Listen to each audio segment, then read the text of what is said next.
Hizi ni habari fupi za kila timu iliyofuzu nusu fainali ya kombe la dunia 2026.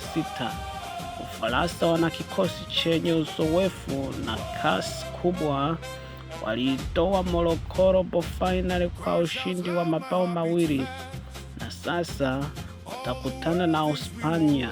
Uhispania wameonyesha soka la pasi nyingi na mashambulizi makali.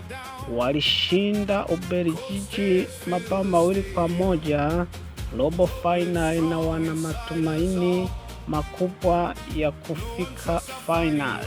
England walipambana hadi mwisho na kuiondoa Norway mabao mawili kwa moja. Kikosi kinaongozwa na nyota kama Jude Bellingham na Harry Kane.